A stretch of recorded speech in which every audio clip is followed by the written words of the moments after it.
Del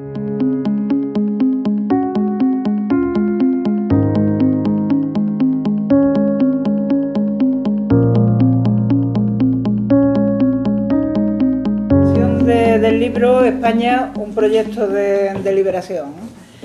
Como suele pasar, en estos casos me ponen a presentar a los protagonistas del acto, que desde luego no soy yo, a quien es menos conocido de todos, ¿no? Lo que estamos aquí en la mesa, la única que necesita alguien que diga quién es, pues soy yo. Digamos que soy amiga de los ponentes, que ese es mi principal título, y que además a la hora de coordinar un coloquio, a la hora de medir el tiempo, pues reloj en mano o móvil en mano, que es mucho más moderno, pues soy bastante capaz de cortar incluso a este señor que tengo aquí a mi derecha, que en fin. Vamos. Sí, tú lo dices. Mi único título, como ya digo, es que soy amiga de los ponentes, que comparto con ellos líos políticos, aproximadamente la misma ideología, alguna que otra aventura, todas ellas confesables, eso sí. En fin, el título del libro, España, un proyecto de liberación, pues lo primero que nos dice es que los aquí presentes no renegamos de España. La hemos llamado este país, incluso en alguna que otra ocasión este país de locos, y consideramos que hay que criticarla, incluso que darle alguna que otra bofetada a ver si espabila, pero no dejamos de considerar que es nuestro territorio. Diría nuestra patria si el franquismo, entre las muchas cosas que nos quitó, no nos hubiera privado del uso sin complejos de este término. Somos capaces de cantar aquello de Allons enfants de la patrie, pero nos da un poco de repelú eso de llamar a la nuestra con ese nombre, pero bueno, eso son cosas nuestras. Esa pandilla de rojo de la que formamos parte, seguimos empeñados en que es posible liberarla. De eso van a hablar los autores, Manolo Monereo, Héctor Illueca, y el maestro de todos nosotros, don Julio Anguita. Bueno, luego hablamos. Los autores analizan el marco determinado por el declive de Estados Unidos y el inicio de la nueva era geopolítica, caracterizada por la inestabilidad, los conflictos sociales, el agravamiento de la crisis ecológico-social y muy probablemente la guerra. Todo ello en medio de una crisis extremadamente seria del proyecto europeo, que es cada vez más un patio de monipodio que ni siquiera una Europa de mercaderes, y de una fractura territorial que apuntaba como de imprevisibles consecuencias para España, pero que lleva camino de ser más una farsa que otra cosa. Aunque sigue estando de manifiesto que la organización territorial nacida de la Constitución de 1978 no complacía a nadie en ese momento y no es efectiva a largo plazo. Como lo explican los autores de esta obra, prologada por Pablo Iglesias, nuestro país se enfrenta a la necesidad de recuperar la soberanía y de reconstruir el Estado sobre bases democráticas. Eso solo puede hacerse combinando tres aspectos diferentes y complementarios: la defensa de un Estado federal basado en la unión libre y voluntaria de todas las naciones que lo integran, la apuesta por una Europa confederal que respete la soberanía de los Estados y la refundación del constitucionalismo democrático a través de mecanismos eficaces para garantizar los derechos sociales. Se podrá estar de acuerdo o no, pero hay que abrir debate. Hay que huir de los senderos trillados, de los lugares comunes en el peor sentido del término y de lo políticamente correcto. Hay que arriesgar, porque ya no es hora de pusilánimes. Mariátegui, el padre del marxismo latinoamericano, hablaría de sentido heroico, de huir de la copia, de la necesidad de reinventarnos. No estoy de acuerdo con él en muchas cosas, pero en esto sí. A la calle, que ya es hora de pasearnos a cuerpo, pero no de formas algaradas más o menos lúdico-festivas, sino de sacar de donde los tenemos guardados los ideales, los pensamientos y las ganas de transformar el mundo que nos rodea. Ellos se van a explicar muy bien, casi siempre lo hacen. Aquí a mi izquierda, insultantemente joven, Héctor Illueca, es licenciado en Derecho por la Universidad de Valencia, doctor en Derecho por esa misma universidad, inspector de Trabajo y Seguridad Social desde 2004, desempeña actualmente sus funciones en la provincia de Castellón. Es participante habitual en sistemas extrajudiciales de solución de conflictos laborales. Ha sido árbitro en materia de elecciones sindicales de los años 2005 a 2009. Ha impartido numerosos cursos y seminarios sobre diferentes materias vinculadas al ámbito de los derechos sociales y políticas públicas y es coautor del libro El huracán neoliberal, una reforma laboral contra el trabajo, del año 2012, que estudia críticamente los cambios percibidos en la configuración del derecho del trabajo y de la seguridad social desde la irrupción del neoliberalismo. Es un destacado especialista en el estudio del fenómeno de la descentralización productiva y de su impacto en el sistema de relaciones laborales, destacando su obra Descentralización productiva y prevención de riesgos laborales en la obra de construcción, del año 2015, entre otras muchas, claro está. Lo conocí en el proceso de creación del Frente Cívico Somos Mayoría, donde compartimos también por un tiempo mesa estatal y algún que otro berrinche. Parece mentira cómo se puede enredar un chiringuito en el que lo único que repartimos es trabajo, que no hay dinero ni visos de conseguirlo, que además nos cuesta el nuestro propio y nuestro tiempo, que es la materia de la que está construida nuestra vida, y aún así hay peleas. Pero bueno, ahí estamos, nos va la marcha. Manuel Monerio es una de las mentes más lúcidas para el análisis político que conozco. Hay que presentarte bien. Muy bien, Pepa. Ya te dije que, en fin, que los amigos están para eso. Es un hombre de lengua afilada, de inteligencia más afilada todavía, y un teórico que trata de llevar a la arena práctica lo que nos ha estado siempre poniendo de relieve. Andaluz de Jaén, aunque no me lo imagino cogiendo aceitunas. Asesor de varios gobernantes y aspirantes a la presidencia en países latinoamericanos, lo conocí especialmente por su vinculación con Perú, en un momento en el que para mí era bastante más que un país andino. Experto en José Carlos Mariátegui, colaborador de Ollanta Humala en el logro de la presidencia y por lo que sé tan decepcionado como los demás con su desempeño. Ha sido militante del PC, de donde fue expulsado por no ser un comunista como Dios manda. También miembro de IU hasta que se fue a Podemos, el muy traidor, dejándonos ahí abandonados a nuestra suerte. Pero como nos echaba de menos, en el fondo, muy en el fondo, terminó encabezando la candidatura conjunta de Unidos Podemos por la provincia de Córdoba y sin que sirva de precedente consiguió el escaño.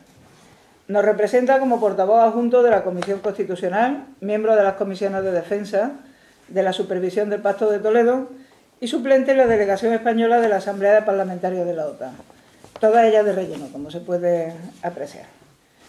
He dejado para el final a Julio Anguita, maestro ante todo de los que se empeñan en enseñarnos a pensar. Hombre comprometido, coherente y en primera línea desde hace muchos años. No porque no sepa volver a unos lugares más en retaguardia, sino porque no lo dejamos. No nos resignamos a que se quede con sus artículos, su partida de dominó, su gimnasio y su familia. Fue secretario general del PC, coordinador general de Izquierda Unida, alcalde de Córdoba, azote de Felipe González, de Fraga, de Aznar, de Rajoy. De toda la carcundia rancia y casposa se agrupen bajo las siglas que se agrupen, porque también hay carcas y fachones con otros carnés y bajo las pretensiones de ser independientes. Cuando sucede algo importante, instintivamente pensamos en qué dirá Julio sobre esto. Algunas incluso tenemos el privilegio de poder preguntárselo. Pues bien, los dejo que hablen a ellos y después abrimos coloquio. ¿Empiezas tú o no, Julio? Buenas noches.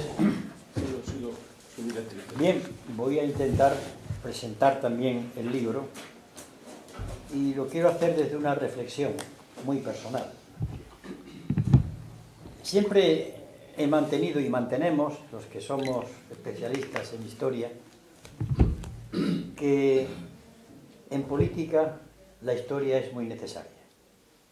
Un político debe conocer algo de la historia de su país, si no es que andará totalmente perdido. Lo malo que muchas veces con la historia vienen las hipotecas que la historia lleva en lo alto. No solamente las hipotecas de la historia, sino las hipotecas de la historiografía, es decir, la historia que se escribe o la historia que se cuenta.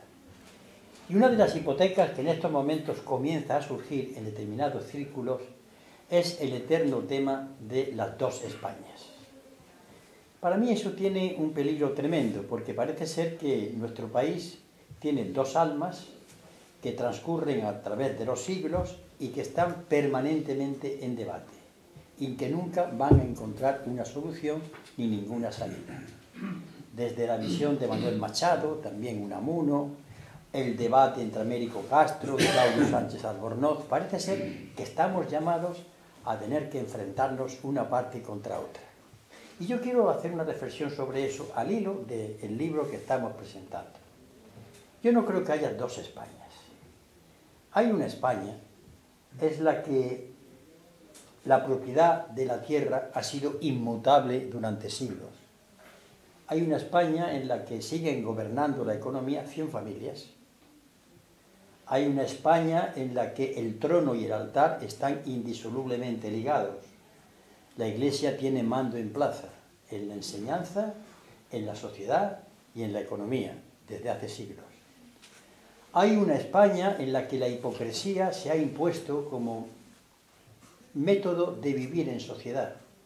Tal vez porque como se expulsaron a judíos y moriscos, los que quedaron tuvieron que practicar la hipocresía social de demostrar que se habían convertido y hacer otra cosa. Y eso después ha ido llegando a nuestra época. Somos un país muy hipócrita. Tenemos una doble moral social. Y claro, esa España de la hipocresía es la España también de la justicia genuflexa. Los jueces siempre han estado obedeciendo al poder de turno.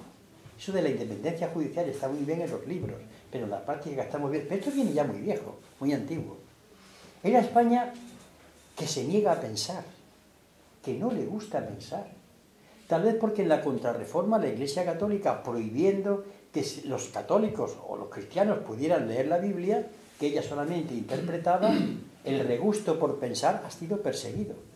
Conocen ustedes perfectamente esa anécdota que lo explica todo, cuando los catedráticos de la Universidad de Cervera, que era la de Barcelona trasladada a Cervera después que Felipe V entró en Barcelona en la Guerra de Sucesión, cuando salen a recibir a ese miserable rey llamado Fernando VII, el catedrático en jefe le dice lo siguiente: Señor, lejos de nosotros la funesta manía de pensar. Eso era el rector de la universidad, aquí diría el Ujier o el Bedel, que lejos de nosotros la funesta manía de pensar. Y el pensamiento ha estado aquí perseguido, y sigue estando perseguido, el pensamiento libre. Hay un momento en que despunta cuando los anarquistas hablan de la idea, y los hombres de izquierda de la idea, pero como algo que atentaba contra el orden existente. Esa España está viva, está muy viva, y además nos afecta a todos. Nos afecta a todos porque si hay un momento en que hay que abordar el problema, hay que arremangarse y plantearle a la sociedad qué es lo que queréis que hagamos. Es decir, decirle a los españoles y a las españolas qué vamos a hacer. Basta ya de repetir. Tenemos una derecha que está ensimismada totalmente. Una derecha que está hablando de una historia que nunca existió, pero que ha encontrado la excusa en lo de Marcelino Menéndez Pelayo, la unidad católica de España, para seguir machacando. Una derecha ensimismada porque tiene un relato histórico totalmente falseado. Porque yo creo que en el fondo ella sabe que la historia que ella cuenta no es así, pero la rechaza. Yo pienso en personajes de la derecha viéndose ante la realidad. Es que yo vengo de una sociedad donde había cristianos, musulmanes, judíos, gente que trabajaba en la tierra y que la nobleza vivía de ellos, que fueron expulsados. Es que yo soy de esa España donde ha habido muchos perseguidos porque pensaron libremente. Yo soy también, no les gusta, porque les inquieta, no les gusta la realidad. Y entonces elevan construcciones fantásticas. No hay una construcción más fantástica sobre España que esa definición de José Antonio Primo de Rivera. España, unidad de destino en lo universal. Eso es nada. Es escape puro de una realidad. Pero hay también una izquierda que después de la guerra civil, claro, por obligación de luchar en la clandestinidad, pero también por cierta pereza mental, por comodidad, sigue hablando de la República, pero no se ha dedicado a plantear un modelo de república alternativa y sigue hablando de la Segunda República. Eso es totalmente estéril. Una izquierda que se refugia en la protesta, pero nunca ha abordado el problema, salvo en raros momentos, de la creación alternativa del proyecto. Y ha llegado el momento, un momento en el que estamos insertos en una construcción muy difícil hechura, llamada Unión Europea, ante un problema que Cataluña y Euskadi hace unos años pusieron: ¿qué Estado vamos a construir? Y está ahí, con eso a por ellos, oe, oe, que me recuerdan lejos de nosotros la María Funesta de pensar y vivan las cadenas, muera la nación. Pues bien, este libro se enfrenta a eso. Entonces le propone al pueblo español un proyecto alternativo de país. Que esta es la grandeza. Desde una visión de izquierdas, obviamente, le dice a los españoles que nos remangamos para hacer esto, sí o no. Claro, y lo hacen en 3 líneas claras. Ellos plantean otra España como liberación. Pero como liberación de las clases sociales oprimidas, que a veces oprimidas con el consentimiento de ellas. Vamos a decirlo claro, ¿eh? Si no, nos explica determinado voto en determinadas cosas. Un proyecto para construir otro Estado que sea querido por todas sus partes, y otro proyecto de sociedad y otro proyecto de construcción europea. Ellos lo van explicando como una respuesta a este mal que viene de este siglo, que no es de las 2 Españas, sino de no haber cambiado nunca la estructura de la propiedad.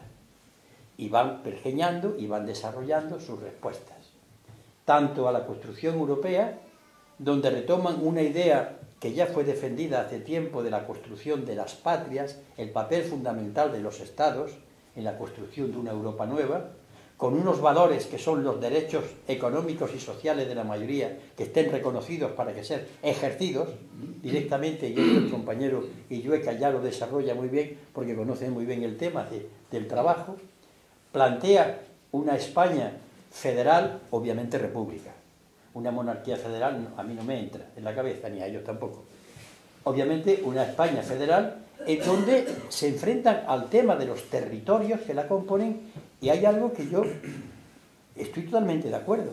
Incluso la posibilidad de la asimetría federal. En otros países ha habido estados federales donde no todas las partes tenían las mismas competencias, porque muchos de ellos tampoco las querían.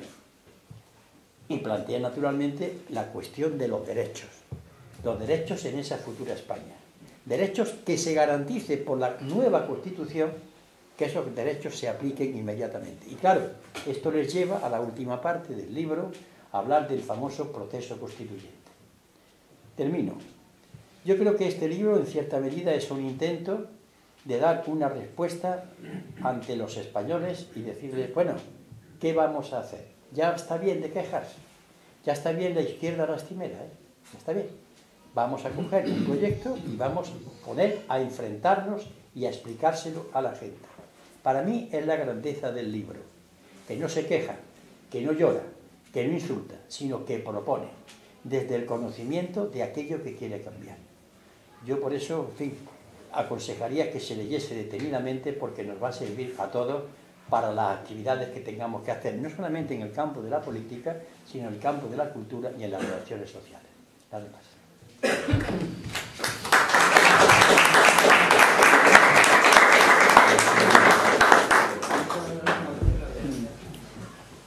Yo, lo primero, agradecer vuestra presencia aquí, en un acto, no aquí, sino en general, inusual, ¿no?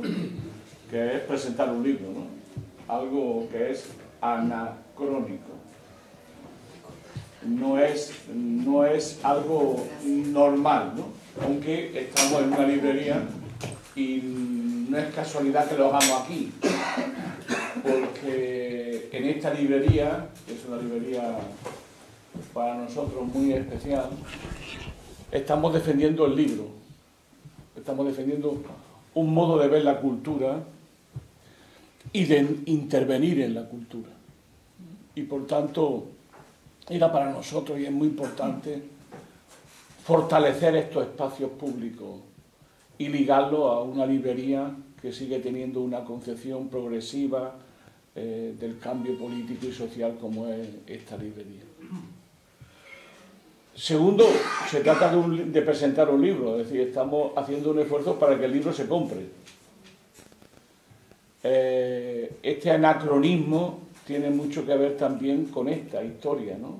De que hay editoriales valientes, como El Viejo Topo, hay librerías valientes, como La República de las Letras, hay distribuidores que siguen arriesgándose a producir libros de algo tan incómodo hoy como el ensayo, ¿no? Y el ensayo que se hace desde una posición contracorriente, ¿no? Y por tanto, un esfuerzo por comprar el libro. Curiosamente no hay muchos libros aquí hoy, porque no han llegado los que hay, restos, pero no han llegado los que se esperaba, ¿no? Y podemos estar al borde de un chiste a lo Lepe, ¿no? De presentar un libro que no existe. Pero bueno, eso puede ser una parte también de nuestra idiosincrasia. Y por último, como idea general, decirles que este libro es un libro también y en muchos sentidos de investigación, al menos de esclarecimiento, ¿no? Los que comenzamos escribiendo el libro no sabíamos la conclusión del libro hasta el final. Es decir, a nosotros el libro nos cambió. Llegamos a conclusiones que no teníamos al inicio del libro y que se vio al final en el título. Ya el título era algo que nos ponía los pelos de punta hasta nosotros mismos, ¿no? Nos faltó quizás, a mí, porque esto lo tira más que yo, me faltó a mí poner lo que tendría que ser el título: España, un proyecto de liberación nacional. Nos quitamos lo de nacional, pero era lo que queríamos decir, lo que no me atreví yo, para no terminar siendo pues una rara avis en este país, pero era lo que nos llevaba al libro, es decir, a una liberación nacional. Entonces, reivindicar España, que se libere como nación, rápidamente te sitúa fuera de lo que podemos llamar, no ya lo políticamente correcto, que nunca hemos estado, sino más allá del debate. ¿Y cuál es el debate real? Que casi todos los términos que se emplean hoy en la política están marcados como las cartas, y son falsos. Por ejemplo, venimos de un debate que es absolutamente falso desde el punto de vista teórico y desde el punto de vista de un análisis, yo diría que con un cierto rigor de las palabras, ¿no? Que es el asunto de Cataluña, ¿no? Llevamos 2-3 años en un debate donde el meollo del debate es falso. ¿El meollo del debate cuál es? ¿No? Teóricamente es la secesión o el ejercicio de la autodeterminación de un país que está en otro país, que es Cataluña, que ejerce su derecho a decidir para ser soberano e independiente en el marco de la Unión Europea. Ese es el trabajo. Entonces la pregunta es, oye, ¿y qué soberanía e independencia se tiene en el marco de la Unión Europea? Porque ese es el trasfondo de... Es decir, se dice todos contra Madrid, pero ¿Madrid qué poder tiene? Si el señor Montoro, para aprobar los próximos presupuestos, se tiene que ir a Bruselas, negociarlo con Bruselas, y luego una vez que ha negociado con Bruselas lo viene aquí para que el Parlamento español lo ratifique. Es decir, somos un país con una soberanía limitada, que por cierto es una contradicción en términos, un país con una soberanía limitada, un país que no decide las reglas fundamentales de su quehacer colectivo, que no se autogobierna y por tanto es un país que no tiene soberanía nacional. Y por supuesto el soberano no es el pueblo español. Entonces, claro, ¿qué soberanía tendría Cataluña que no tenga en España en el marco de la Unión Europea? Ninguna, como nosotros. Es más, como sería mucho más pequeña y tendría menos poder político, tendría aún menos de lo que ya tiene el Estado español. Luego meterse, entre comillas, con Madrid, eludiendo meterse con Bruselas, es parte de, claro, solamente una fuerza, que es la CUP, Es la única que ha señalado esa contradicción, pero sigue apoyando a un gobierno y a un partido político marcado por el 3%, ¿no? Que es la otra cara de la realidad, ¿no? Por tanto, la primera cosa que hacemos en el libro es un intento de ver la realidad con ojos limpios, más allá del debate actual, que nos parece increíble, ¿no? Que se dé tal como se está dando. Y por otro lado, lo que reivindicamos es el derecho de España, de sus pueblos, de su ciudadanía, a decidir y autodeterminarse como pueblo. Y decidir su autogobierno como pueblo. Nuestro derecho a decidir como españoles el tipo de política económica a definir, el tipo de escuela a definir, el tipo de sistema fiscal a definir, el tipo de modelo productivo a definir. Eso es lo que queríamos nosotros y queremos nosotros y queríamos nosotros hacer. Y ese es nuestro análisis, o una parte de nuestro análisis. Hay dos cosas sobre las que ya voy a hacerlo y terminar para que haya realmente coloquio y que no nos vayamos a las 11 de la noche. Es sobre dos puntos, ¿no? Que es el sentido de la época y una reflexión sobre las cosas de Italia, que a mí me afectan mucho. El sentido de la época, ¿no? O sea, la primera cosa que hacemos en el libro, ya el segundo que hacemos esta reflexión, Héctor y yo, es muy simple. Estamos cambiando de época y lo estamos haciendo delante de nuestros ojos. Los cambios son tan importantes, tan radicales, que no somos capaces de tomar cuenta de ellos. Y en el libro lo que hacemos es recoger 2 o 3 capítulos donde explicamos esos cambios, donde no solamente decimos que hay un cambio de época, explicamos cuáles son los elementos de ese cambio de época. Y nos arriesgamos a decirlo con toda claridad cuáles son sus elementos. Son básicamente 4 elementos. Por un lado, los cambios a un capitalismo que lleva ya en su seno la próxima crisis, es decir, el capitalismo financiarizado es un específico modo de ser del capitalismo que tiende a crisis periódicas recurrentes y que ya estamos esperando la próxima, y todo el mundo la está esperando. Es decir, ahora mismo eso ya, lo que no sabemos es cuándo llegará, pero la característica de este capitalismo es tener la especulación en su centro, y por tanto ya no es un capitalismo, básicamente se ha producido una ruptura entre el capitalismo productivo y el capitalismo financiero, dirigido ya por el capitalismo financiero y por su inmensa y gigantesco beneficio, que son depredadores, es un capitalismo senil, sin ningún tipo ya de proyecto histórico. En segundo lugar, es un capitalismo que está cambiando de hegemonía. Ustedes saben muy bien que cada fase del capitalismo está marcada por un hegemón, es decir, cada fase del capitalismo está marcada por un país que ejerce la hegemonía y marca el tipo de capitalismo que realmente existe históricamente, ¿no? Se ha hablado del modelo genovés español, del modelo holandés, del modelo británico, del modelo norteamericano, y ahora lo que estamos es en una transición geopolítica donde está cambiando, donde el hegemón ha entrado en crisis, que es Estados Unidos, y donde emergen otras potencias que desafían al hegemón. Eso se llama, desde el punto de vista político-militar, la trampa de Tucídides. Como ustedes recordarán bien, Tucídides no escribió sobre la guerra del Peloponeso y fue el primer autor de nuestra cultura que se metió en ese combate entre una Esparta que estaba siendo cuestionada por Atenas y nos contó toda esa guerra. Pues la trampa de Tucídides es donde estamos ya.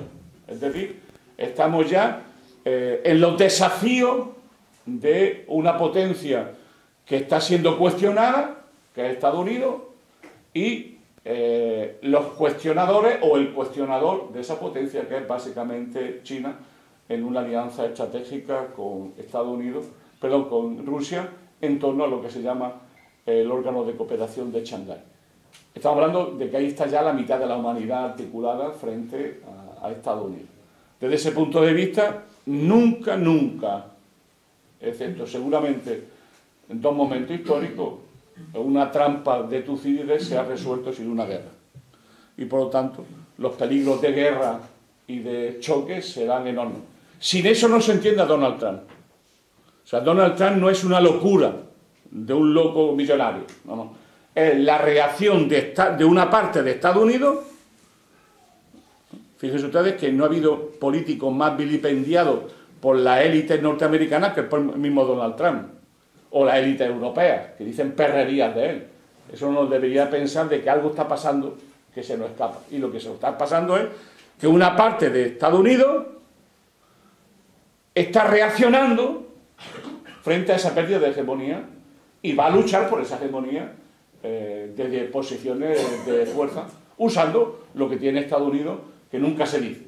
700 bases militares en todo el mundo, ellos solo tienen más de la mitad del presupuesto militar mundial y ya por si fuera poco tienen 250.000 soldados disponibles para ser movilizados prácticamente en 20 días.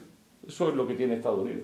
Y sobre eso se va a basar el señor Donald Trump, su lucha política. Ese es el segundo problema. El tercer problema, sí que lo hemos estudiado mucho, sí que es muy importante, que es lo que podemos llamar, que todo esto se da como dato nuevo frente a otra época histórica, una crisis ecológico-social de enorme dimensión. Crisis ecológica, disputa por la hegemonía y conflicto militar es un nudo gordiano de gran calado, que es el nudo gordiano que nuestra civilización va a tener que afrontar muy pronto.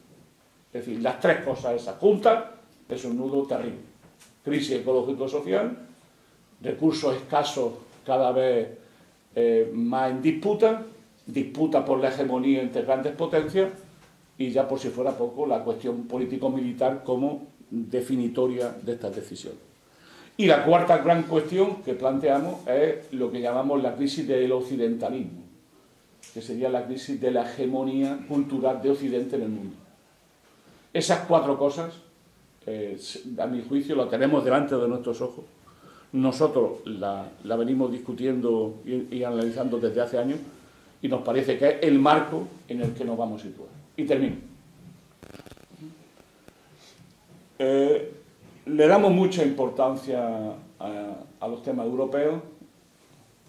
Para nosotros la Unión Europea se ha convertido en una máquina de hacer fascista, nacionalista y extrema derecha.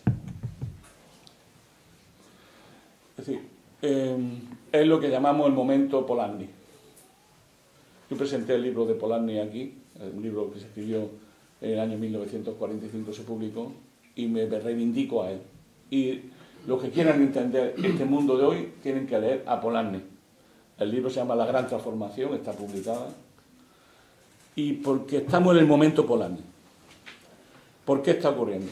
O sea, la Unión Europea es una obra de ingeniería capitalista. Es una serie de planificadores, empleo la palabra conscientemente, planificadores capitalistas han organizado una Europa o una parte de Europa con un objetivo, que es hacer irreversible el neoliberalismo.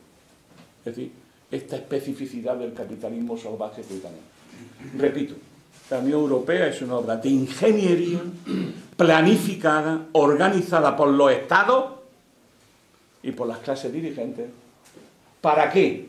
Para fundamentalmente impedir un cambio de modelo económico, es decir, impedir que la gente luche y superen el neoliberalismo y más allá la lógica del capitalismo. Eso tiene consecuencias enormes. ¿Quién ha defendido eso hasta el final? Más que nadie, la socialdemocracia y la izquierda en general. En un momento, después del fracaso del programa común francés, la izquierda europea se fuga de la nación, se fuga de la patria, se fuga del Estado. Y considera que la clave es construir una especie de Estados Unidos de Europa, donde desde ahí poder cambiar las correlaciones de fuerza interna y externa. Al final, lo que eso hace es constitucionalizar el neoliberalismo como el único horizonte de lo posible. ¿Qué consecuencia está teniendo eso? La liquidación de la izquierda en toda Europa. Como fuerza alternativa. Y cuando hablo de la izquierda estoy hablando especialmente de la socialdemocracia, pero más allá de la izquierda. ¿Por qué es muy importante lo que está pasando en Italia? Porque en Italia ha sido el país donde ha tenido la izquierda seguramente más fuerte, de luego sin duda de Europa. Y en las últimas elecciones lo que queda de la izquierda ha sacado el 1,1%. Porque ya no había fuerzas de izquierda en el campo. Ya no había izquierda en el campo, que es el PD de Renzi, que es el PD.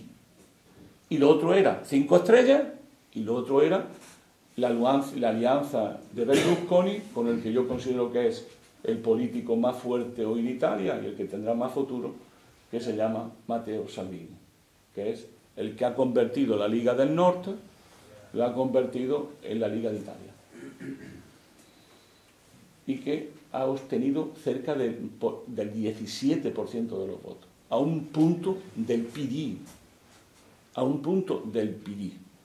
Es decir, delante de nuestros ojos estamos viendo el fin de la izquierda, el fin del movimiento obrero como sujeto histórico, el fin de un proyecto de liberación social y nacional, que era de donde nacemos. Estamos viviendo una época histórica tremenda.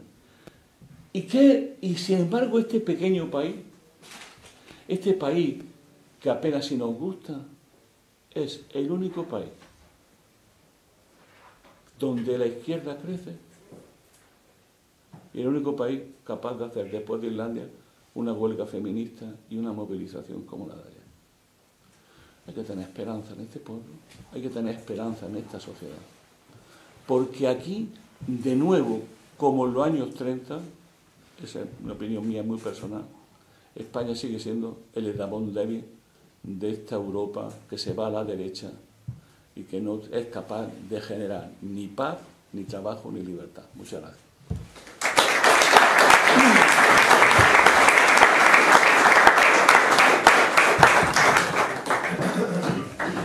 Bueno, pues buenas tardes, buenas noches ya a todo el mundo. Lo primero que quiero hacer es agradecer al colectivo Prometeo la amabilidad que ha tenido a la hora de presentar el libro y a la librería La República de las Letras por acoger este encuentro. También a Pepa por sus palabras y a Julio por la presentación tan amable e inteligente que ha hecho. Y a todos ustedes, en definitiva, porque yo creo que tiene mucho mérito venir a un acto como este, que en el fondo no pretende ser otra cosa más que una invitación a la lectura. Y eso en los tiempos que corren, pues yo creo que es un gran mérito. Y si encima es a la lectura política, pues hombre, no diré que sean ustedes héroes, pero están en el camino para llegar a eso, ¿no? Así es que gracias de verdad. Yo trataré de apuntar algunas ideas que bueno, puedan de alguna manera despertar el interés por el libro y por su lectura muy rápidamente. Quisiera comenzar diciendo que este libro que hemos escrito, Manolo y yo, en buena medida es también el resultado de los últimos 10 años de nuestra vida. Los últimos 10 años de nuestra vida han sido 10 años de compromiso político, en los que hemos vivido los acontecimientos fundamentales que ha experimentado el país, no como observadores, sino como participantes directos con una posición política muy definida, que es de todos conocida. Los hemos vivido desde el compromiso, pero también desde el estudio y la lectura, porque para nosotros estos años han sido de activismo político y social, pero parte de ese activismo ha sido siempre la lectura y el estudio, fundamentalmente como un elemento de ese compromiso con la gente sencilla y humilde de nuestra patria. Este libro es el resumen de 10 años de estudio, de activismo, de lucha, desde que empezó la crisis económica, año 2008, recordarán todos ustedes, las primeras movilizaciones, las primeras huelgas, queda lejos ya, ¿eh? La intervención del país por la Unión Europea, la recomposición de la izquierda, todo lo que hemos vivido a lo largo de estos años, la clausura del ciclo de movilizaciones en el año 2015, etc. Y el libro se sitúa ahí y trata también de proyectarse hacia el futuro. En ese sentido, nosotros partimos de algo que hemos podido constatar a lo largo de estos años, ¿no? Desde la experiencia del compromiso y de la actividad, hemos podido, yo creo que constatar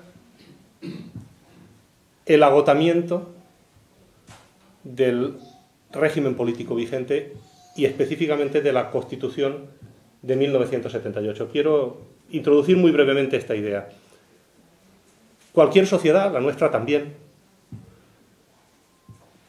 tiene que ser capaz de hacer una síntesis política de sí misma. Tiene que ser capaz de alcanzar en algún momento un cierto equilibrio entre diferentes grupos sociales, económicos, territoriales, culturales, que están en pugna y cuya pugna al final cristaliza, se condensa en un equilibrio determinado, donde unos grupos ocupan una posición de primacía, es decir, hay algunos que mandan, y otros ocupan una posición de subordinación, es decir, obedecen, pero encuentran razones para obedecer a partir de una combinación siempre variable entre el consentimiento y la coerción, donde siempre la violencia actúa como última ratio, no lo olviden nunca. Un equilibrio, por tanto, una síntesis política. La sociedad debe alcanzar algún punto de compromiso entre los diferentes grupos que operan en la misma. Y eso es lo que hizo, en definitiva, la sociedad española, mejor o peor, en 1978. Fue capaz de cristalizar un nuevo contrato social donde la vieja oligarquía franquista conservaba sus posiciones de poder en los aparatos del Estado, en la monarquía, en los cuerpos y fuerzas de seguridad, en las grandes empresas industriales, en los medios de comunicación, en la Iglesia, en la judicatura. Y donde las clases populares obedecían, adquirían una posición subordinada, pero tenían una expectativa razonable de avance social en derechos, siempre que no cuestionasen el reparto de roles previo al acuerdo político. Esta era la idea central, esto no era ninguna fantasía.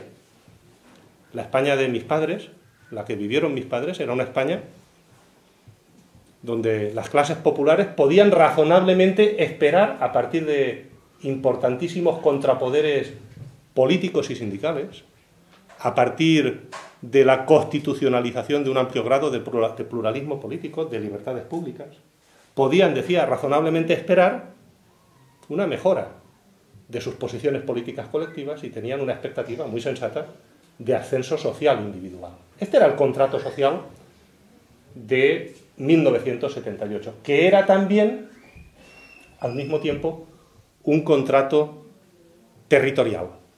Era también un punto de equilibrio entre diferentes vectores que existían y existen en la sociedad y que alcanzaron un consenso que permitía dejar atrás el viejo Estado centralista que venía del siglo XIX y alcanzaba un punto intermedio cerca, pero que no llegaba al Estado federal, que es eso que se llamó el Estado autonómico.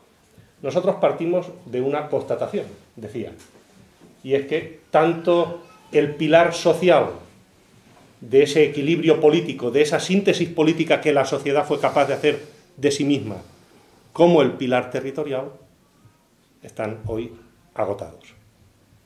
Yo les invito a ustedes, en primer lugar, desde el punto de vista social, a que piensen o pensemos colectivamente qué significa hoy la Constitución económica para la juventud. ¿Qué significa para los jóvenes el derecho a la vivienda que reconoce la Constitución? No sé, ¿qué significa el derecho al trabajo para la juventud? Ellos no tienen ya la cobertura del Estado social. No tienen mecanismos para controlar su vida laboral. ¿Cuánto trabajan? ¿Cómo trabajan? ¿En qué condiciones trabajan? Los jóvenes son pobres. Lo que dice la Constitución sobre los derechos sociales, para toda una generación o varias generaciones de españoles que están en camino de intentar forjarse un porvenir, lo que dice la Constitución ya no significa nada. Son ideas zombie. Nosotros tomamos esta expresión de un sociólogo alemán muy importante que se llama Ulrich Beck y creímos que definía muy bien esta idea. Son conceptos, expresiones que siguen funcionando porque en el pasado designaban cosas, pero que hoy, para la inmensa mayoría de la juventud trabajadora, ya no significa absolutamente nada. Está completamente agotado. Esa es la realidad que ustedes pueden comprobar con el solo hecho de observar el mundo que les rodea. No vale la pena extenderse mucho en el agotamiento del modelo territorial. Para eso solo tienen que poner en marcha la televisión. Y verán rápidamente que en España se ha roto el consenso sobre la cuestión territorial. No creo que esté descubriendo nada. La cosa seguramente empezó en 2003, cuando se aprobó ya el Plan Ibarretxe y ya era evidente la grieta. Y continuó después con las tribulaciones del Estatuto de Autonomía de Cataluña, que se aprueba en 2005, como todos ustedes saben, y posteriormente en referéndum el 18 de junio del año 2006, declarado inconstitucional en la famosa sentencia 31-2010 en el año 2010, y a partir de ese momento y a partir de esa sentencia se genera todo el proceso de incubación y posteriormente de deflagración de la crisis territorial, sentencia que no creo tampoco que ofenda a nadie si digo que fue profundamente humillante para Cataluña. Una sentencia dictada por un tribunal constitucional, permítanme el detalle picante, con un presidente que era militante de carné del Partido Popular. Militante de carné, que anuló el Estatuto de Autonomía de Cataluña que había aprobado el pueblo catalán en referéndum. Yo vivía en Cataluña en aquel momento, viví desde el año 2003 al año 2010, es decir, prácticamente todo el proceso de incubación.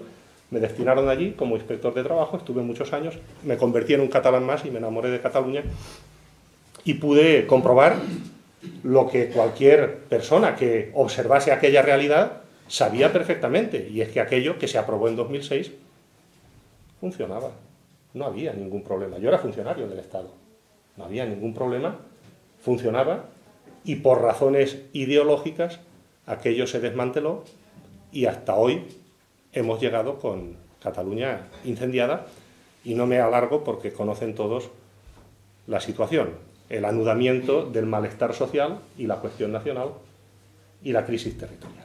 Bien.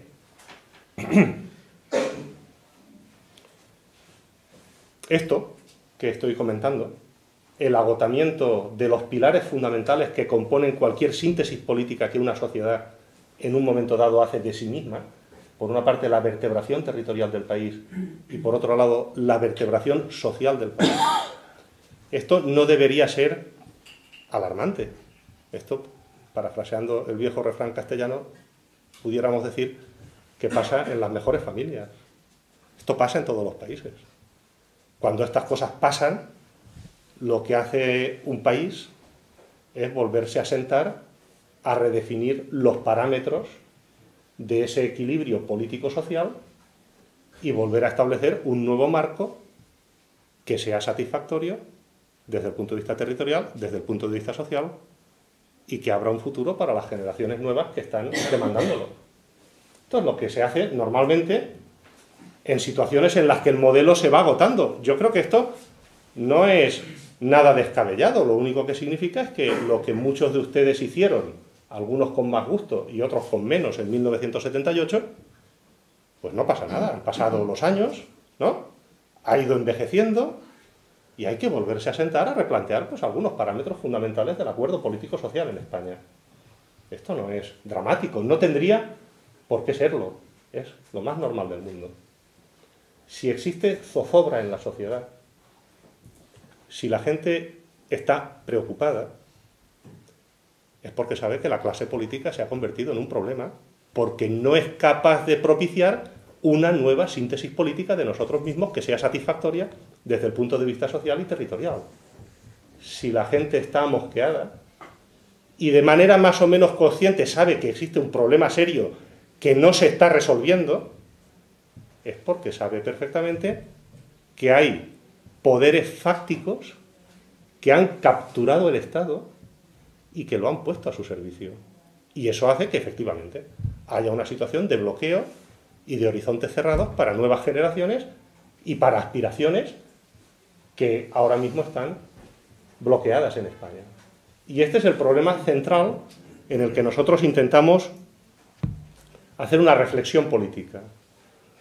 Si España fuera un país normal, lo que tendría que hacer es volver a sentarse y volver a hablar de los parámetros de la vertebración territorial del país y de los parámetros de la cuestión social y de los derechos sociales. Nosotros damos algunas ideas para el debate, sin grandes pretensiones, de tener ninguna verdad absoluta. Pero yo sí que quiero, como mínimo, comentar algunas cosas muy elementales sobre estos temas. La primera, hay que restablecer el principio democrático en Cataluña. No podemos seguir así, estamos muy mal. No podemos seguir en una situación en la que el marco político catalán no tiene su origen en el principio democrático. No estoy diciendo que las últimas elecciones no hayan sido democráticas. Estoy diciendo que el marco en el que se desenvuelve la sociedad política catalana actualmente no es un marco democrático, es un marco intervenido. No es un marco de autogobierno. Y por lo tanto eso tiene que resolverse para que los catalanes tengan lo que tienen los andaluces, o lo que tienen los valencianos, o lo que tienen los gallegos.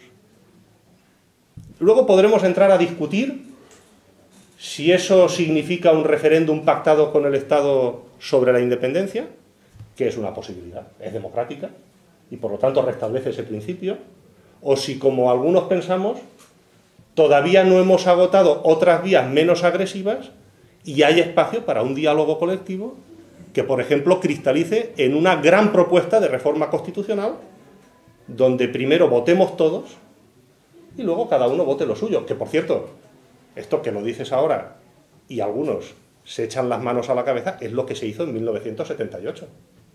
Cuidado. Primero votamos todos y luego Andalucía votó su cosa y cada sitio pues tuvo su propia estructura institucional en sus estatutos de autonomía. Yo creo que ese camino no se ha recorrido todavía y creo que sería posible una reforma constitucional desde el punto de vista territorial que entroncase con las aspiraciones de una mayoría inmensa de la sociedad catalana. Esta sería la primera idea fundamental. Las líneas las desarrollamos en el libro y no quiero detenerme por no alargar demasiado esta intervención e ir llegando al final. Una de ellas la comentaba Julio.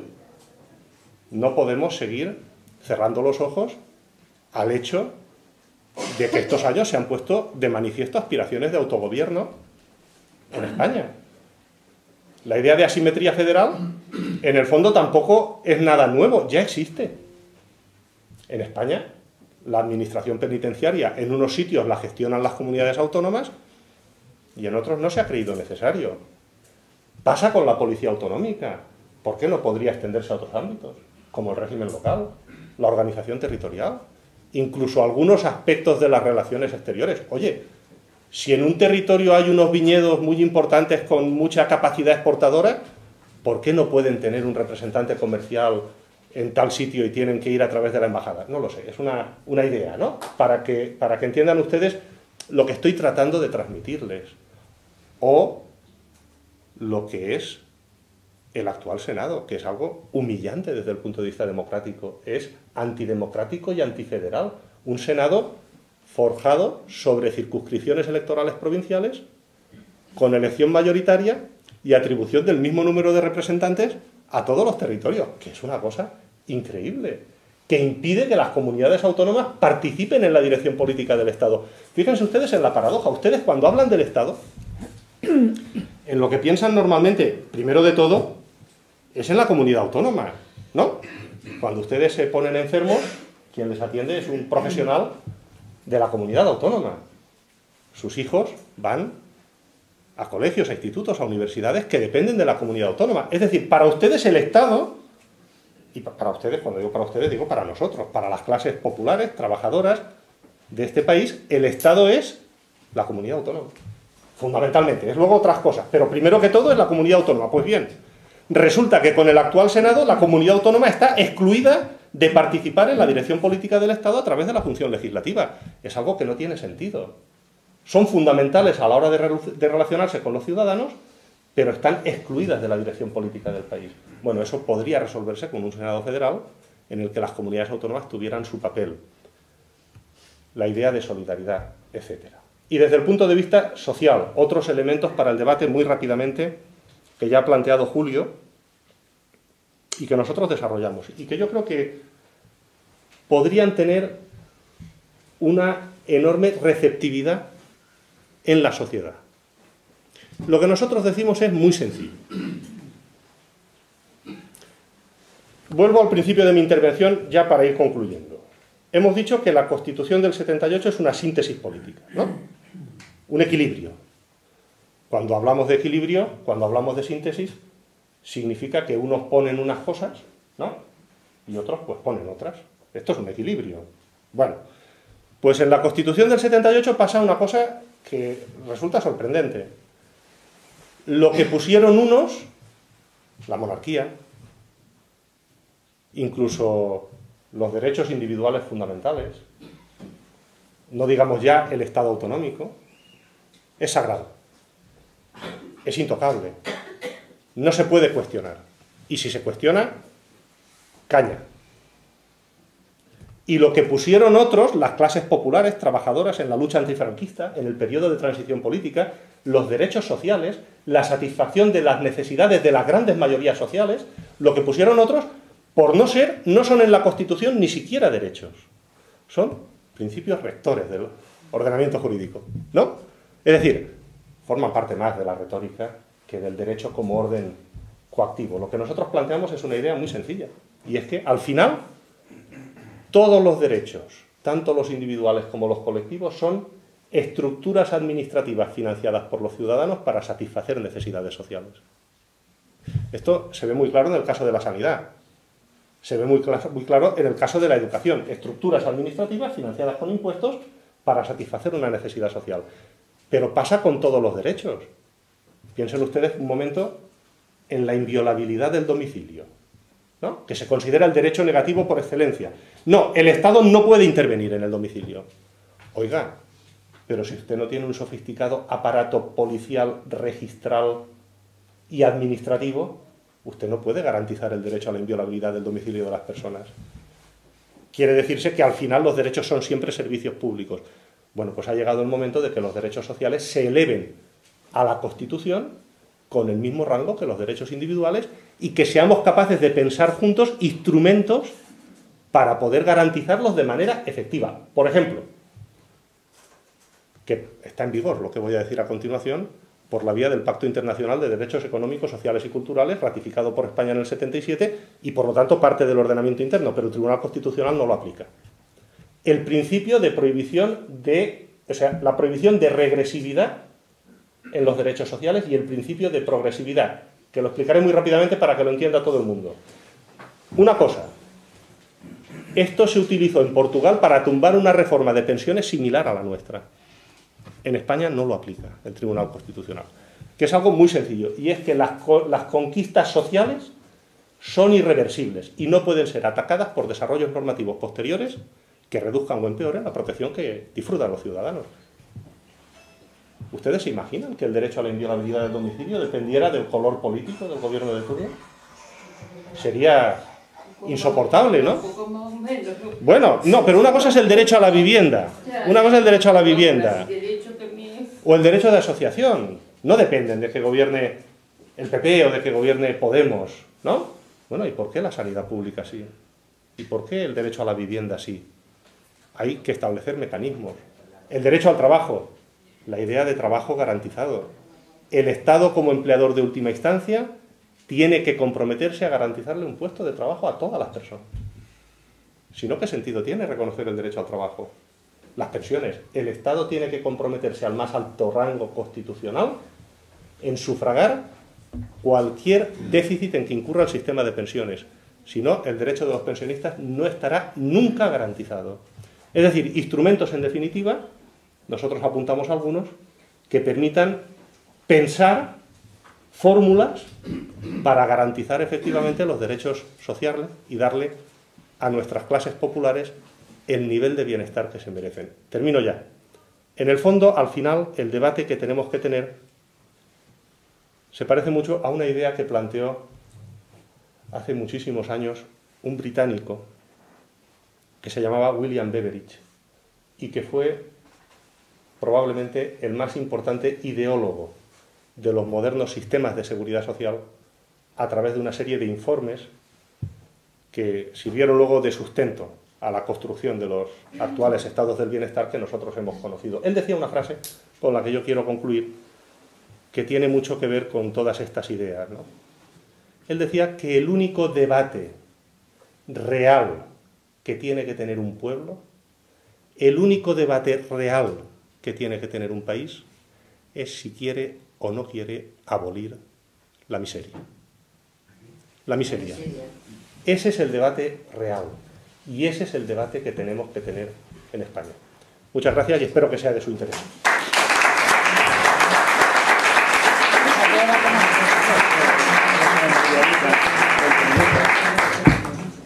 Bien, si hay alguna pregunta, yo creo que de cara a darle un poquito más a poder aprovechar un poquito mejor el tiempo, los que tengan alguna pregunta que hacer, pues que vayan levantando la mano y ahora los ponentes la responden, si no todas juntas, pues por lo menos por bloque.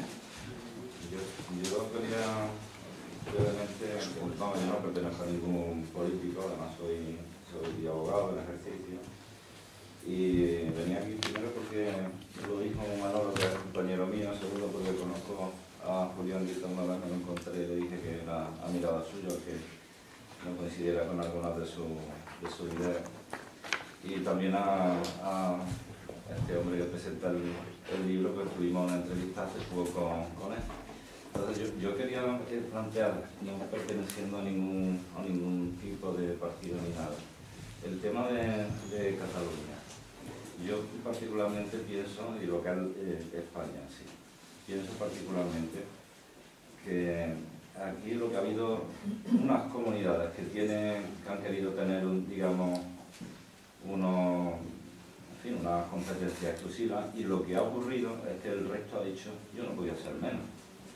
Y entonces, desde mi punto de vista, estamos en ese tirón. Y la España federal, ¿cómo se plantea? Porque se habla de una España federal y tal, yo no la termino de entender. Cuando estudiamos Derecho, nosotros, la facultad, se decía que el Estado federal es un Estado donde una serie de Estados que tienen sus propias competencias ceden a otro Estado superior unas atribuciones, esto sería más bien propio de la Unión Europea, y sin embargo ceden sus competencias a favor de un bien común. Entonces yo plantear una España federal, me da igual el nombre que se le llame, donde existan distintos derechos y obligaciones en un territorio o en otro, es lo que no me parece que es lo que realmente está sucediendo en el tema de las comunidades autónomas. Porque en unos sitios existe un impuesto de sucesiones donde se paga muchísimo y se tributa muchísimo, y en otros no. Yo que me dedico al tema de la abogacía, en el turno de oficio, en Cataluña se paga bastante más que en Andalucía o en el País Vasco o en otros sitios. Entonces, al mismo trabajo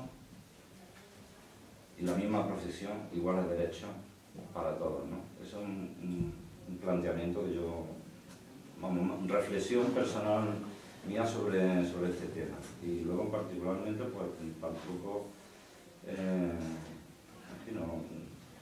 no creo que, digamos, el debate se centre sobre esta cuestión de decir qué privilegio le damos a los catalanes o cómo, no sé, animamos el tema para que ellos se queden. Yo entiendo que si formamos parte de un proyecto global común, y tenemos que partir de ese principio, y derechos y obligaciones para todos.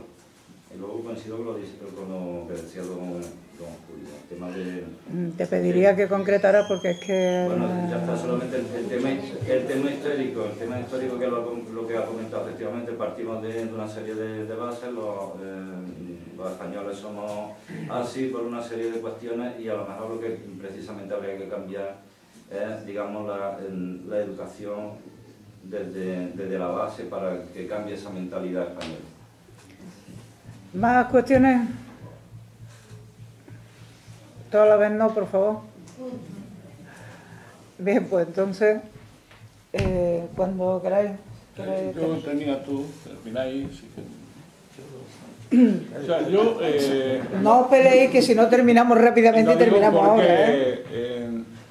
Yo insistí en una idea que hemos repetido Héctor y yo, que es la idea de el estudio, de la lectura. Es que es muy importante en este momento tener capacidad de juicio. ¿Por qué? Porque tenemos la mente embotada de informaciones que no somos capaces de procesar. La clave está ahí. Tenemos que pensar nuestro mundo, tener conciencia de dónde va el mundo, y eso no es tan difícil. Una cosa es el análisis del mundo y otra cosa es la alternativa a ese mundo.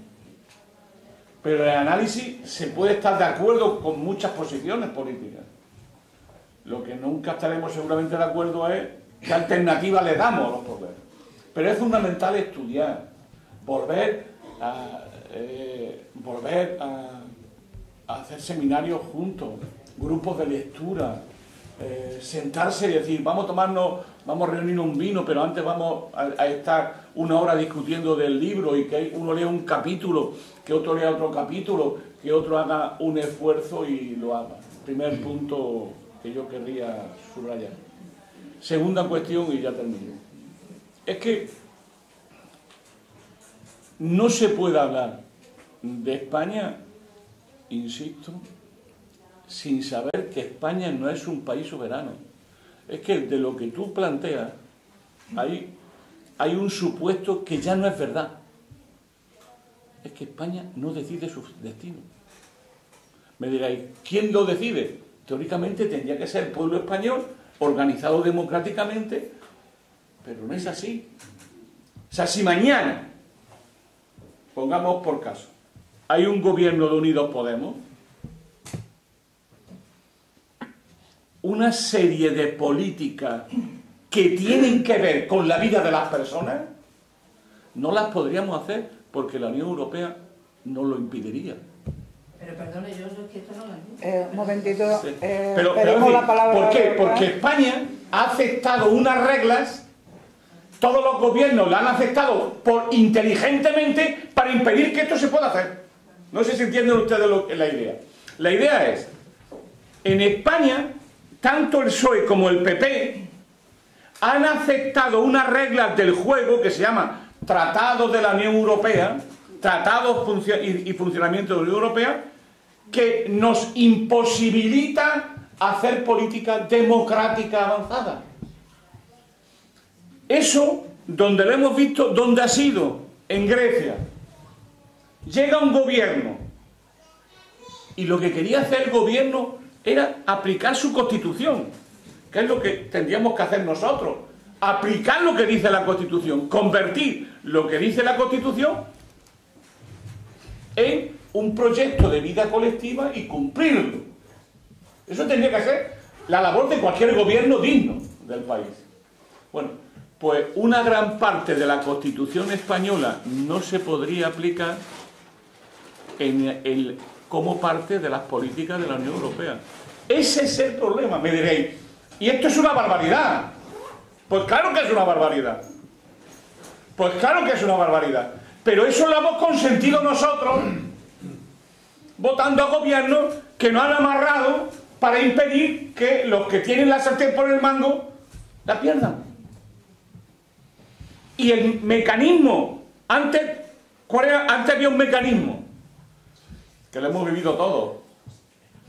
Era el miedo al golpe. El miedo al golpe. Yo creo que sigue existiendo ese miedo. Pero Perdón. el miedo al golpe.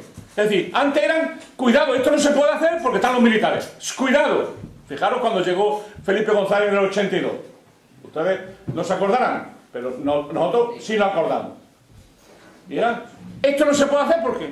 Esto no se puede hacer ¿por qué? Ese era. Ahora ya han encontrado un mecanismo mucho más legítimo, mucho más querido, mucho más, ¿cómo diría yo?, menos visible, que es la Unión Europea. Entonces, consiguen lo que no han, consiguen amarrarnos las manos a la soberanía popular en la Unión Europea. Entonces, ¿qué ocurre? Que si mañana llega un gobierno democrático en España, realmente democrático, que quiera cumplir la Constitución, pues su primer problema será la Unión Europea, porque dirá, eso no se puede hacer en la Unión Europea. Pero fijaros bien, estamos hablando de cosas tan simples como una fiscalidad progresiva. Eso sería impugnado directa o indirectamente por la Unión Europea. Fijaros bien, estoy hablando de una banca pública. Eso sería impugnado directa o indirectamente por la Unión Europea. ¿Por qué? Porque estamos inmersos en un proceso que se llama de déficit excesivo, que nos obliga a controlar el déficit público por la Unión Europea. Pero es que a su vez, este gobierno se acaba de ir, se irá de rosita y nos acaba de dejar un problemita de grandes dimensiones, que hemos sustituido la deuda privada por la deuda pública. O sea, compañeros, ¿saben ustedes en cuánto se ha incrementado la deuda de todos nosotros desde que está Rajoy? En más de 600.000 millones de euros. 600.000 millones de euros. ¿Saben la dimensión de eso? La deuda pública ya está por encima de 1 billón. Y la Unión Europea nos exige que no podemos tener una deuda pública superior al 60% del PIB. Y ya va al 100% del PIB. Fijaros que no nos ha metido mano todavía. Fijaros, eso se lo deja hacer porque esa deuda le interesa, porque es hipoteca la política de los que vengan detrás. Ahí no interviene. Es más, mañana la señora Botín, que Dios conserve, la señora Botín mañana tiene un problema a su banco, va al Banco Central Europeo y por 0 de intereses o por menos en negativo, o sea, fijaros que los bancos están sacando dinero con intereses negativos. Esa señora puede pedir todo el dinero que quiera al banco, pero sin embargo el pueblo español, o sea, el gobierno español, no puede ir al Banco Europeo a pedirle dinero para los déficits de las pensiones. Lo tiene prohibido por ley. No sé si entendéis lo que quiero decir. La trampa es que las palabras que usamos son zombies. Antes decían cosas, pero ya no dicen nada. Es mentira. Y entonces aparece lo de Cataluña, que lo explicará mejor el compañero que yo, que lo conoce mucho más. Pero que es muy simple.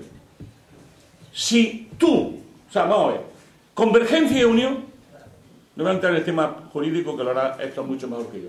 Convergencia y Unión ha gobernado siempre en España. Primer problema. ¿No? Han gobernado siempre. ¿Por qué? Porque han sido la muletilla o del PP o del PSOE. ¿Y cuál era la hipótesis de Jordi Pujol y del PNV? Los dos son partidos demócratas cristianos, de origen demócrata cristiano los dos. ¿Cuál era la idea?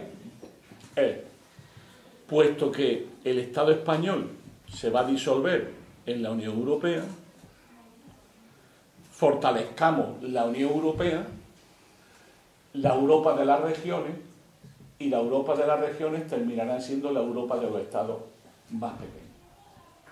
Entonces esa era su estrategia. Menos Estado español y más Europa. Menos Estado español y más Europa. Pero esa era la misma estrategia del PP y del PSOE. menos Estado español y más Europa. Porque era la mejor manera de disciplinar a los gobiernos. ¿Cómo se disciplinan los gobiernos? Con un poder que no sea controlado democráticamente. Porque el problema de Europa es que no está controlado democráticamente. Es Europa que no es un gobierno democrático que controla a los gobiernos democráticos y les pone límites. A eso hemos llegado. Juan Francisco Martín Seco, y ya termino, decía que era una ratonera, porque una vez que entras ya ni puedes salirte ni puedes avanzar más. Estás metido dentro y que por tanto cualquier gobierno que llegue se va a encontrar con Europa, porque Europa le va a impedir cualquier cambio que vaya en sentido de la mayoría social. Ese es el gran problema que tenemos hoy, que lo vivimos visto con Grecia. Lo que pasa es que nosotros tenemos un pequeño problema, que Grecia lo tiene, pero el nuestro es de una dimensión gigantesca. Nuestra principal baza negociadora con Europa es lo mucho que debemos. Y eso es una baza negociadora keynesiana. Si tú debes 10, tienes un problema, pero si debes 100, el que tiene el problema es el banco. Y es un poco lo que ahí oímos en Europa. Debemos tanto que el obligarnos a seguir pagando tiene un problema. Si aquí lo rechazamos, el seguir pagando, Europa se iría al garete. Mi opinión es, y termino, definitivamente es que eso está muy cerca.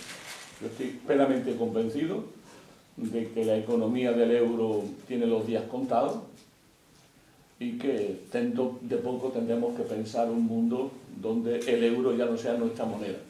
Pero eso, como es una hipótesis de que esta noche estoy profético, como diría Julio Anguita, pues proféticamente diré que eso lo tengo más claro cada día.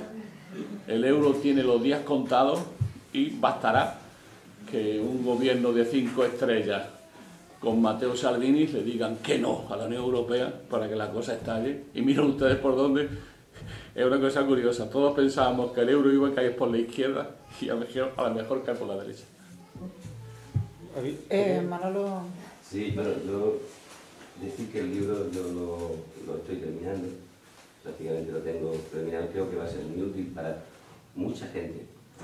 Por eso, y gente que no está en esta órbita, que no piensa como nosotros. Es muy productivo el título ya así, el que la izquierda no te vamos a hablar de la palabra España sin ningún tipo de complejo. Y en esta época concreta donde, como ayer descubrimos que la gente empieza a tener programas por ellos mismos, los pensionistas empiezan a tener su programa, Julio? Y las mujeres ya tienen programas. Y estamos esperando que la juventud también lo tenga. Y cuando la gente se convierte en un actor, porque los políticos han fallado, y por necesidad la gente va a tomar la política en sus manos, tiene que tomarla en sus manos, ese libro da un montón de claves. Es un mapa, da luz, pero también nos invita a un viaje maravilloso que podemos cambiar en matices, pero que las líneas están ahí muy bien apuntadas.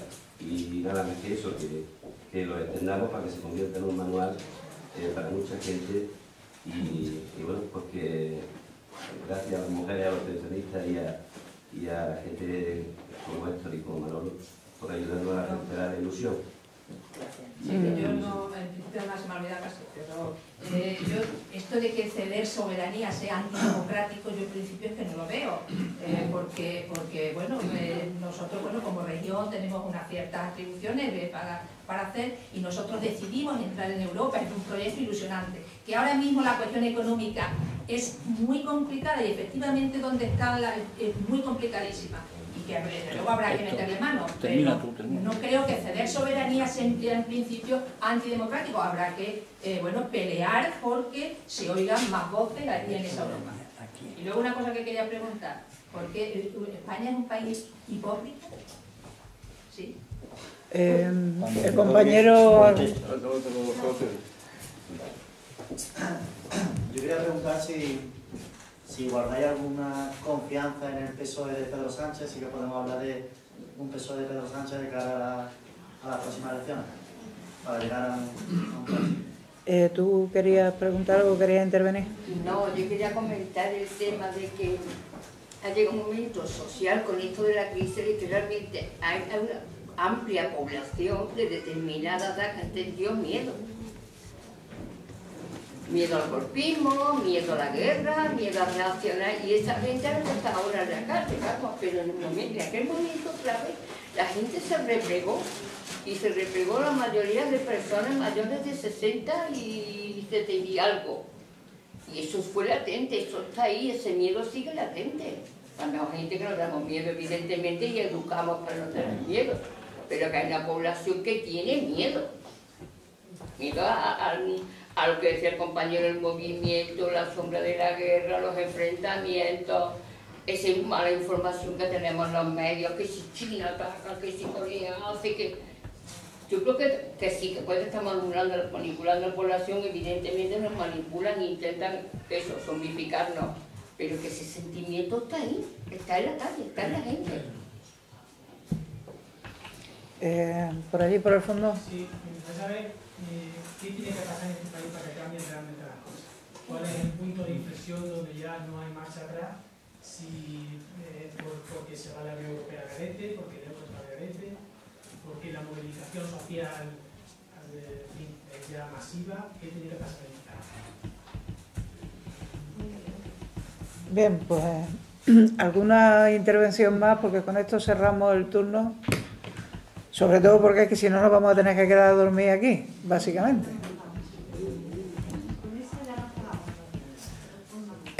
Bien, pues compañeros, Héctor, Julio. Yo primero y acabas tú. No, yo no acabo, yo no. Acabáis vosotros. Yo estoy aquí, seré muy breve. He hecho una afirmación desde la historia. Este es un país que durante un tiempo, no solamente en la Córdoba califal, sino en Toledo y en otros sitios, pues convivían tres religiones con sus problemas, convivían, y donde la nobleza, escuche usted, estoy hablando de historia, la nobleza española vivía a costa de los moriscos que trabajaban en la huerta del País Valenciano, a través de una cosa que se llaman juros, que caía sobre los que estaban escardando cebollinos. En un momento se da por la expulsión primero de los vencidos. Los reyes católicos se comprometen con Boabdil, cuando lo derrotan, a respetar la religión de los vencidos. Se compromete. Y llega Cisneros y rompe el pacto y obliga por la fuerza a que se conviertan. Naturalmente, los convertidos a la fuerza, y después son los propios judíos, tenían que convivir en una sociedad donde tenían que dar señales de que se habían convertido. Por ejemplo, comer cerdo. Por ejemplo, hacer determinadas, no limpiar o limpiar un sábado. Cosas que despertasen, que vieran que se habían convertido. Eso transformó a una parte de la población totalmente en hipócrita. Porque tenía que tener una posición que fuese homologada, no solamente ante la autoridad, sino ante los vecinos. A veces los peores persecutores son los vecinos. La Inquisición, por ejemplo, no se basó solamente en el poder, se basó en que el vecino denunciaba al vecino. Y esa actitud sociológica fue creando una corteza mental en la población española. Llegó un momento, siglo XVI, siglo XVII, siglo XVIII, y llegamos en el siglo XIX. Y en el siglo XIX, con la famosa guerra llamada de la independencia, nos encontramos con algo muy curioso. Los españoles se lanzan contra los franceses porque han invadido el país. Y la Iglesia, pues en sus sermones, anima a los guerrilleros a que combatan a los franceses, etcétera, etcétera. A los pocos años, el Congreso de Viena, que era como las Naciones Unidas, como la OTAN de la época, manda un ejército de 100.000 franceses que invade España a reponer al rey absoluto. Y los españoles no mueven una sola mano. Y eran franceses los que habían entrado. Durante un tiempo, el catolicismo era una manera de visualizar que estabas en la sociedad. Era una seña de identidad.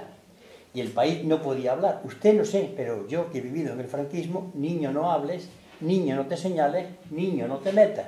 Esto ya comienza a surgir otra vez. Resulta paradójico cómo en la calle yo me encuentro con un montón de personas que nunca han votado a la derecha. Es más, yo creo que según lo que dicen las personas, yo tengo que haber sido presidente de gobierno. Eso es, no, esto es una broma, pero esto responde. ¿Por qué en las encuestas a pie de urna no se dan los resultados? Porque estamos todavía inmersos. Esto se forma durante siglos. Y claro, cuando le dicen a uno, bueno, yo también robaría, porque lo que están haciendo es un país que está obligado a tener que actuar de una manera porque hay un poder que él nunca se ha cuestionado y que siempre lo ha machacado. Y la hipocresía que yo me refiero es esa, la hipocresía social, no la personal de cada persona, sino la hipocresía social. Somos un país hipócrita en ese sentido. Esa es la explicación que le doy a la luz de la historia y de lo que yo creo ver en la calle. Bueno, pues yo muy rápidamente, de todas las cuestiones que han planteado, que me parecen todas muy interesantes, ¿no? Yo empezaría, me sabe mal que se haya ido el compañero de Manolo Delgado, porque quería comentar alguna cosa a propósito del modelo federal, que de entrada él expresaba su simpatía con esa otra visión de España que de alguna manera a lo largo de la historia se ha ido desarrollando, y lo que quería en primer lugar transmitirle es que esa España no es en absoluto ajena al modelo federal y al federalismo. Aquí hubo una experiencia en 1873, en la Primera República, y posteriormente en la Segunda República ya se transitó hacia algo que iba por ese camino.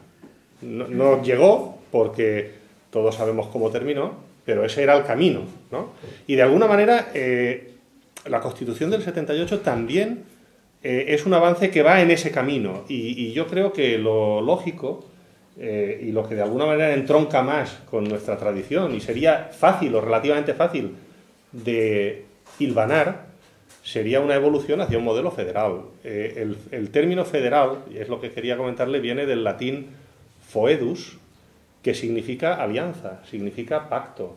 Él dice que está en contra de los privilegios, yo también. Es más, creo que precisamente el federalismo es incompatible. La idea federal basada en una alianza democrática es incompatible por principio con la existencia de cualquier tipo de privilegio. Si en algún momento he dado eso a entender en mi intervención, o Julio cuando hablaba de la simetría, para nada estamos hablando de eso. Que en un lugar no se ejerza una competencia no significa que no se preste el servicio público. Lo único que significa es que en algunos territorios las competencias son una manera de ejercer el poder de forma más cercana y eficaz al ciudadano, como puede ser Cataluña, o como, mejor dicho, como podría ser a lo mejor Valencia, o como podría ser Murcia o La Rioja, y en otros sitios pues es un elemento fundamental de la personalidad política propia del territorio en cuestión, como puede ser Andalucía, o como puede ser Cataluña, y tienen una mayor necesidad de autogobierno, lo que no significa que existan privilegios, significa simplemente que las competencias se ejercen de manera diferente y no pasa absolutamente nada. Eso es lo que quería simplemente transmitirle, ¿no? Y luego, entrando ya en lo que comentaba, ¿su nombre es, perdón? ¿Yo? Sí. Estíbaliz. Porque me ha llamado mucho la atención. Yo no sé si estamos en desacuerdo. Antes de decir que estamos en desacuerdo, me atrevería, si usted me permite, a formularle una pregunta, ¿no? Que es la siguiente. ¿Usted cree que lo que ha pasado en Grecia es democrático? Lo que ha pasado en el sentido de ¿en qué momento? Lo que ha pasado de poner de rodillas a un país que se había expresado democráticamente en un referéndum a favor de unas determinadas políticas y le cierran los bancos. Y lo intentan rendir por hambre. Y lo obligan a humillarse delante de todo el planeta, generando un escándalo que no tiene precedentes. Eso, Estíbaliz, tú sabes como yo, bueno, te tuteo, que eso no tiene nada de democrático. Mira, incluso podríamos recomendar aquí un segundo libro que yo me he tragado estos días, son 800 páginas, pero se lee de tirón, que es, créanme, la autobiografía que acaba de publicar Yanis Varoufakis. Se titula Comportarse como adultos y cuenta su experiencia como ministro, ¿no?, de un gobierno dirigido por Alexis Tsipras, ¿no? Y te voy a contar una de las anécdotas que cuenta él y que tiene que ver con lo que tú planteabas, que en todo caso está muy bien planteado, ¿eh? No me parece mal discutirlo en absoluto, al contrario, este es el debate que hay que tener. Lo que dice Varoufakis, con quien yo además no estoy de acuerdo en muchas cosas, ¿eh? No es que yo sea fan suyo ni mucho menos, ¿no? Más bien todo lo contrario. Como político, como economista es otra cosa. Pero voy al grano. Lo que cuenta Varoufakis es lo siguiente. Él llega a la primera reunión de una cosa que se llama el Eurogrupo, ¿no? Que es una especie de grupo informal que es donde se toman las decisiones, donde está el del FMI, donde está el de la Comisión Europea, donde están los ministros de Economía. Ya de entrada podemos discutir tú y yo, o nosotros, ¿no? Y nosotras, si es democrático que en un grupo informal se tomen las decisiones. Oiga, los procedimientos, ¿no? La democracia, esas cosas. Bueno, el Eurogrupo. Él llega a la reunión, ¿no? Y tuvo una habilidad fundamental, que fue que las grabó todas. Con su móvil las grabó todas, y luego lo cuenta en el libro, ¿no? Y llega a la primera reunión, y él hace su exposición, ¿no? Cuando un gobierno gana unas elecciones, en la primera reunión del Eurogrupo, el ministro de Economía expone su programa, ¿no? Y él expone y dice lo que van a hacer, su programa para reducir la deuda, su programa para cumplir no sé qué, su programa de no sé cuántos, y demás. Y, mientras está hablando, pide la palabra Schäuble, el ministro de Economía alemán. Wolfgang Schäuble, que es este que va en silla de ruedas, ¿eh? Bueno, que debe de ser un horror, ¿eh? Porque el tipo se ve que es duro de pelar. Acaba Varoufakis y entonces Dijsselbloem, el holandés, que es el presidente del, creo que es holandés, del Eurogrupo, le da la palabra a Schäuble, ¿no? Y Schäuble solo dice una frase, que es la siguiente. Dice, los resultados electorales no pueden modificar la política económica. Y se calla. Lo repito. Los resultados electorales, los resultados de unas elecciones, no pueden modificar la política económica de un país. Esta es la frase de Schäuble. Eso no tiene nada que ver con la democracia. Eso es la radiografía más exacta de la actual Unión Europea, donde hay unos que mandan, que es fundamentalmente Alemania, y lo hacen a costa de otros, y entre esos otros estamos nosotros. Esta es la idea que quería transmitirte. Y muy rápidamente, y por no alargarme, sobre si hay confianza en el PSOE de Pedro Sánchez. A ver, yo creo que no es una cuestión de confianza, yo creo que es una cuestión de hechos, ¿no? A mí en política, personalmente, me gusta guiarme por los hechos. Por sus hechos los conoceréis. Lo que hemos visto, pues a mí no me parece que merezca la más mínima confianza. Esa es la realidad y así lo transmito. No tengo ninguna confianza y creo que es un elemento más, o va a ser un elemento más del establishment, y yo creo que la gente ya se ha dado cuenta. Y que ese soufflé de cuando salió elegido, con un discurso anti-establishment, que es al final lo que a él lo catapulta, forma parte del pasado, ¿no? Lo demás, lo de la importancia del miedo, es más una reflexión que una pregunta. Yo estoy completamente de acuerdo, ¿no? Por lo tanto, no digo nada más. ¿Cuál será el punto de inflexión? ¿No? Y termino. Pues nosotros no somos adivinos. Podemos ser un poquito catastrofistas, eso sí, ¿no? Pues lo somos desde que tengo 15 años, ¿no? Y Manolo creo que igual. Bueno, esto es un poco de broma, ¿no? Pero no somos adivinos. Vamos a ver, un punto de inflexión. O sea, yo creo que en España se está produciendo desde hace años un basculamiento en la correlación de fuerza favorable a las clases populares. Y que eso está en marcha. Y creo que eso se está traduciendo en política. El problema es que es un proceso muy lento. Pero creo que buena parte, por ejemplo, de la lucha de clases en España se va a jugar en las pensiones. En España, una parte fundamental de la lucha de clases se va a jugar en las pensiones. Se va a jugar en la cuestión de género. Y yo creo que no soy capaz de decir cuándo se producirá en concreto el punto de inflexión, pero mi opinión personal, después de 10 años de compromiso, de activismo, de estudio, yo creo que mi país está preñado de una gran transformación social. Lo creo y así hemos tratado de transmitirlo. No sé si respondo, pero es lo que soy capaz de decir, ¿vale? Bueno, muchas gracias a todos. De verdad.